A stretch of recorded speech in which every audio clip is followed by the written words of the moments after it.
Hi there, my name is Charmaine Smith. I'm Director of Corporate Services at Doctors Nova Scotia.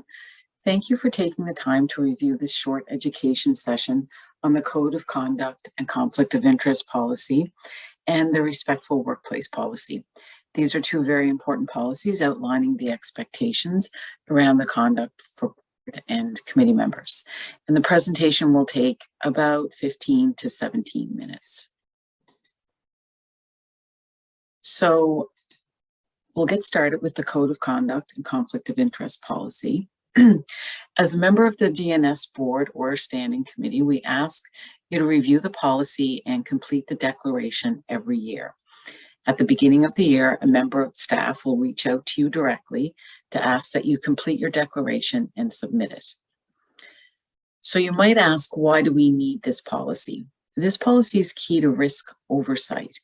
A code of conduct is necessary so that you individually and as a committee understand the standards you'll be expected to uphold when interacting with each other and others outside the organization. It provides the basic rules of conduct, and the purpose is to maintain and build confidence in the integrity, objectivity, and transparency of the decisions made by the board and its committees. It allows you to exercise your mandate and carry out your duties with confidence. So here are the sections of the policy, and I'll review each of them with you. So under rules of conduct, you'll find the following. So fiduciary duty is the duty of honesty, loyalty, and good faith, and your duty to avoid conflicts of interest. So this means you'll stand by the decisions of the committee, as the decisions belong to the whole committee, and that you won't engage in activities that could negatively impact your ability to act in the best interests of Doctors Nova Scotia. So as an example, the board or the committee makes a decision that you don't agree with. You've been given an opportunity to share your perspective, but in the end, the committee decides on something contrary to what you believe. Once the decision has been made, you're required to support that decision going forward. And so what exactly does that mean? If you find yourself in a discussion about that matter, the fact that you didn't, or maybe still don't, agree with the decision is irrelevant. You should just say something like, we had a great discussion, there were different perspectives, but in the end, this is what the board or committee decided. You wouldn't say, I disagreed, or I voted against it, or I refused to support it. As a member of the board or that committee, you now own that decision with everyone else. You should not put yourself in situations where you feel you have to speak against that decision publicly, in a group, on social media, or in interviews. You should refrain from commenting if you can't support the decision. The duty to report conflicts of interest, well, we'll spend some time talking about conflicts of interest in the next few slides. Respecting confidentiality. So it's just important to note that you can't share information outside of the board or committee. And if you aren't sure if you can share something, just ask the chair. The official spokespeople for DNS are the president and the board chair. So we just want you to be aware that committee members would never speak publicly on behalf of Doctors Nova Scotia unless asked to do so.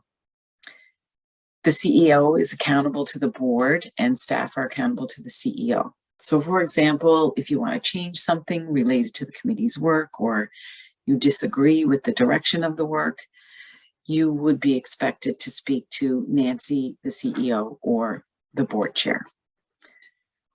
You're expected to abide by our respectful workplace policy. This policy can be found on the Doctors Nova Scotia website, and I'll talk more about that policy a little later in the presentation. As for media relations, we ask that you always contact a member of our communications department if approached by media. So definitely if it's a request related to the work of Doctors Nova Scotia, but even if it isn't, you may still want to reach out to them. If you're asked to talk about something the board or the committee has decided on, as mentioned earlier, you're expected to support that decision. If you're asked to talk about something the committee hasn't been involved with, that's absolutely fine, but you may have to state that these are your personal views, just so there's no confusion with your role on the Doctors Nova Scotia Board or committee. So it's important to know that you should always consider yourself a representative of the board or committee on which you sit. And that's important to keep in mind. You should always wear that hat.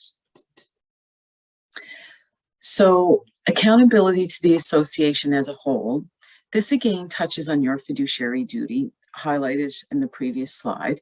And basically it means that although you feel like you may be there to represent your specialty or your area of the province, that's not the case. You're expected to represent the membership as a whole and to make decisions in the best interests of all members. You bring your perspective and your experience, but you aren't representing a particular constituency.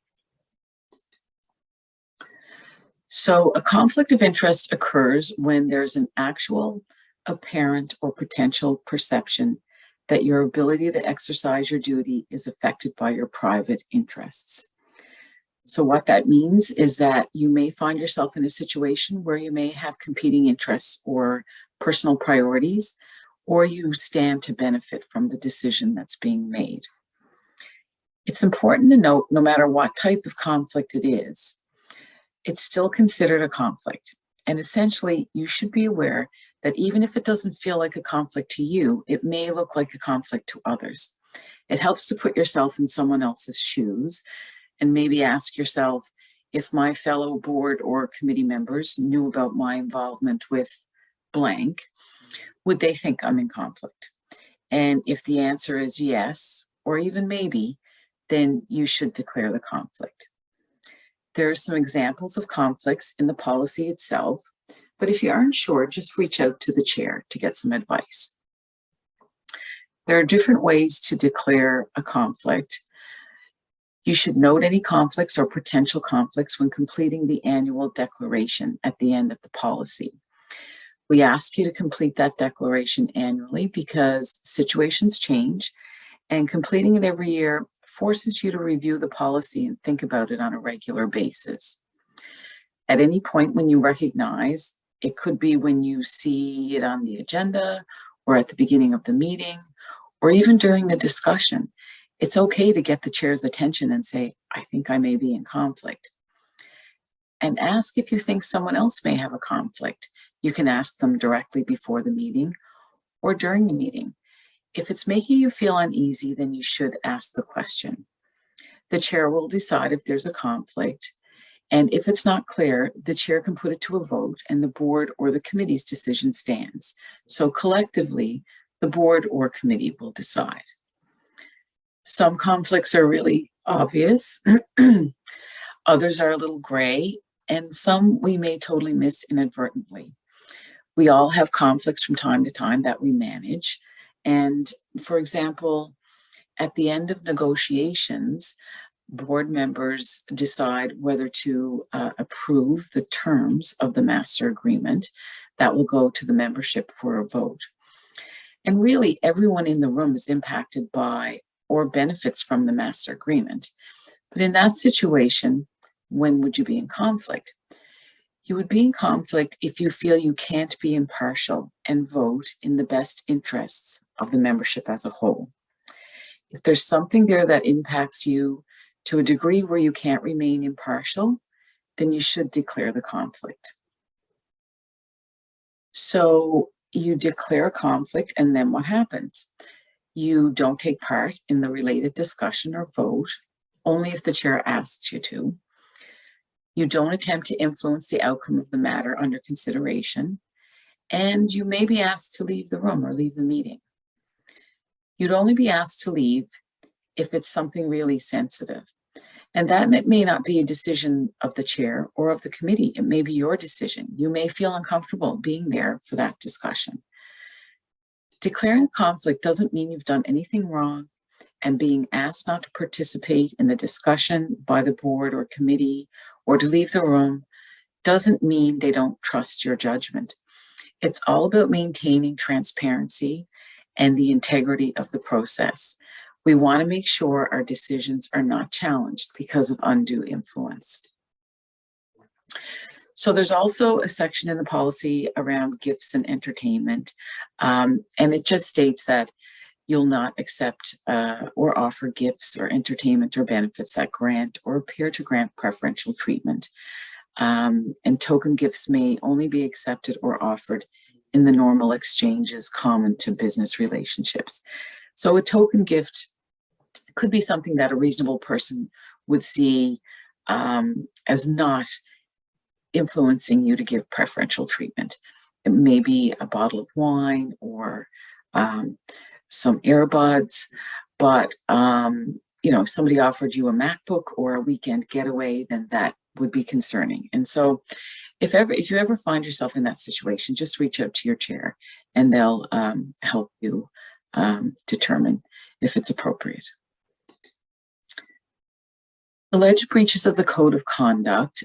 So the chair is responsible for dealing with alleged breaches or situations where a member's actions or behaviors are not in keeping with the code of conduct or proper meeting decorum. If you suspect or witness a breach, report it to the committee chair or the board chair if the breach in question relates to the committee chair. The process outlining how to deal with an alleged breach is outlined in Section 6 of the policy. So to recap, how do you disclose a conflict of interest? You would submit it annually on your declaration, and you can talk to the chair of your committee or the board if you aren't sure. It's imperative that your chair is made aware of any conflicts or potential conflicts, and staff will collect the declarations and give it to the chair so they're made aware. So essentially, by completing that declaration every year, you're confirming that you've reviewed the policy, you're familiar with it, and you've given some thought to potential conflicts. We'll share your signed declaration with the board or committee chair, as I mentioned, and they will be aware of any conflicts.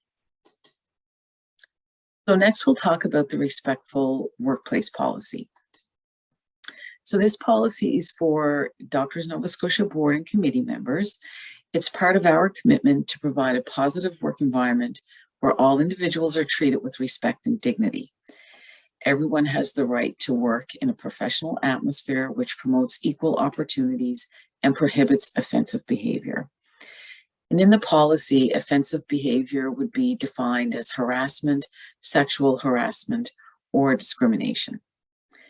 We encourage the reporting of all offensive behavior, regardless of who the respondent may be, and any allegation of offensive behavior will be taken seriously and dealt with promptly. In this policy, the complainant is the person making the complaint, and the respondent is the person whom the complaint is being made against, or the person responding to the complaint. Individual action or proactive personal response. So this means you can choose to address the matter promptly and directly, making the respondent aware of the impact of the offensive behavior. You can do this only if you feel comfortable doing so. There's no expectation that you have to address it on your own. If you do try to address it yourself, but your attempts to resolve the issue in good faith are unsuccessful, or if you prefer to proceed with a complaint, then a formal complaint process is set out in the policy. Mediation is an option and is available to the parties as an alternative dispute resolution mechanism, and either party can request mediation, and again, that process is outlined in the policy. So any complaint not resolved by the parties themselves or through mediation or through informal intervention will then proceed to a formal investigation. And there's a process outlined in the policy for that as well. So in reporting a complaint, you can report it to the chair of the board or committee. The report must be in writing and include details of the events and any efforts that may have been made to resolve the matter. If the chair is involved as the respondent or the complainant, the report can be made to another member of the review committee. And the review committee consists of the chair of the board or chair of the committee, the president of Doctors Nova Scotia, and the CEO of Doctors Nova Scotia. And if any member of the review committee is the respondent or the complainant in that matter, they'll be replaced by another member of the board executive committee. So the review committee has the authority to require further investigation. They can decide on the outcome. They would communicate the decision in writing to the complainant and the respondent, and they can also reconsider the decision where either the complainant or the respondent produces new evidence. As far as disciplinary measures, where there's a finding of offensive behavior, the review committee can impose one or more disciplinary actions: a written apology from the respondent, a written warning to the respondent, or in more serious cases, removal of the respondent from the board or committee. And if the review committee makes a finding that no offensive behavior occurred or there's insufficient evidence to support the complaint, the decision will be communicated to the complainant and the respondent in a sensitive manner. So that's an overview of both policies. You can find them both on the Doctors Nova Scotia website. If you go to the board committees and sections, select Board of Directors, and then select Board Orientation, there are links to both the policies, among others. They're under Board Orientation. And if you have any questions at all about anything in this presentation or anything I haven't mentioned, please feel free to reach out to me directly. My name is Charmaine Smith. I'm Director of Corporate Services, and my email address is there, as well as my telephone number. So I would encourage you to reach out if you have any questions at all. Thanks very much.